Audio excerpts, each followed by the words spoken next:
Ce soir, dans cette édition, le tirage au sort du 6e tour, toujours avec vous, Christophe Taris. Bonsoir. Et oui, bonsoir Lodoïs, c'est le moment tant attendu. Elles sont encore 8 équipes bourguignonnes en lice et elles attendent avec forcément de l'angoisse et de la patience le tirage au sort du 6e tour qui aura lieu le 30 octobre prochain. À mes côtés, pour procéder au tirage, Jean Djorkaeff, le grand patron de la Coupe. Bonsoir. Et Michel Martin, vice-président délégué de la Ligue de Bourgogne. Bonsoir. Avant de faire le tirage, un petit mot avec vous, Jean Djorkaeff. La Coupe de France, elle fait toujours rêver le monde amateur.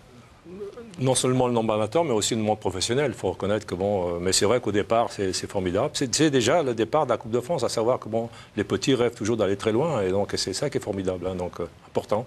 Je suis très heureux d'être ici parce que la Ligue de Bourgogne, c'est donc je suis chez mon ami, donc Jacques Léger, j'y reviens toujours avec plaisir. Avec plaisir. Donc on va procéder au tirage. Il y a peut-être quelques subtilités, mais on les expliquera si elles se présentent, évidemment. Alors place au tirage.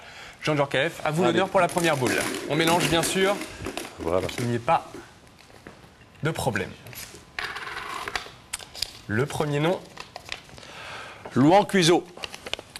Louan Cuiseau, équipe de CFA2. À vous, Michel Martin. Donc Louan Cuiseau qui est en CFA2, 5e de ce championnat, qui atteint les 8e de finale en 2001 de cette Coupe de France. Châtenois-le-Royal. Voilà la première affiche, Louan Cuiseau, Châtenois-Royal. Pas d'inversion? Non, donc le premier match est validé. Il opposera donc Louan Cuiseau à Châtenois-le-Royal. Le deuxième match. Beaune FC, division d'honneur. Ah, il risque d'y avoir une inversion, c'est ça? Peut-être. Alors la deuxième boule, le FC Beaune qui a atteint les 32e de finale, c'était en 1950. Le FC Chalon. Donc inversion. Alors, Beaune ayant reçu et Chalon s'étant déplacé, comme il n'y a pas de division. On inverse. Le match aura donc lieu À Chalon. Chalon FC Beaune, deuxième affiche de ce 6e tour de la Coupe de France. Le troisième match maintenant. Il reste encore 4 clubs en lice. Mâcon, Monceau, Le Petit Pousset, Mirbeau, Belleneuve. Et bien le voilà, Le Petit Pousset. Mirbeau, Villeneuve.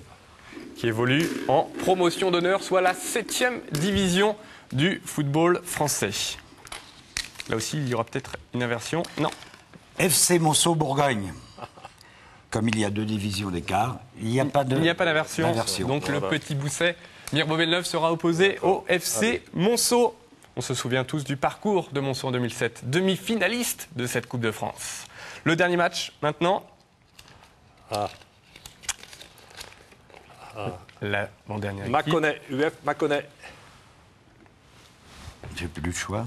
Non. Donc On va forcément, vérifier. s'il n'y a pas d'erreur. C'est bien Sens, normalement. Voilà. Le FC Sens. Et bien voilà, on connaît toutes les affiches maintenant de ce 6e tour de la Coupe de France. On va demander une petite réaction à l'un de ses présidents, Bernard Toponnier. Vous êtes le vice-président de Monceau. Satisfait, vous allez rencontrer Le Petit Pousset. Écoutez, depuis le début du tirage, on a eu 3 équipes dites inférieures, mais on s'est rendu compte que dans la réalité, l'infériorité n'existait pas toujours, puisqu'on a eu beaucoup de mal à battre, entre autres, Fontaine. Buxy, c'était long à se dessiner. Hier, c'était un peu plus facile contre la Canche, mais on apprécie de jouer contre Mirbeau, mais par contre, on se méfie, parce que on connaît que ce sont des gens qui ont de l'énergie, et vous savez que dans Coupe de France, c'est toujours le cœur qui parle, et non pas toujours la technique. C'est souvent la volonté. Donc on espère réussir, mais on sera bien plus prudent et on gardera toute notre humilité. Et en plus, Monceau a une histoire, je le rappelais, demi-finaliste en 2007. On a forcément envie de revivre une telle aventure. C'est bien pour ça que je suis prudent, parce que quand on a battu effectivement Bordeaux, Lens et on a chuté contre Sochaux, on se dit que tout est possible. Donc on est averti, mais vous savez que même un homme averti, quand c'est la Coupe de France, ça se passe pas toujours comme on voudrait. Mais j'ai confiance malgré tout aux joueurs, parce qu'ils font part de beaucoup d'abnégations. Donc je pense qu'il faudra être présent Maintenant, on respectera beaucoup Mirbeau et c'est avec plaisir qu'on ira jouer chez eux.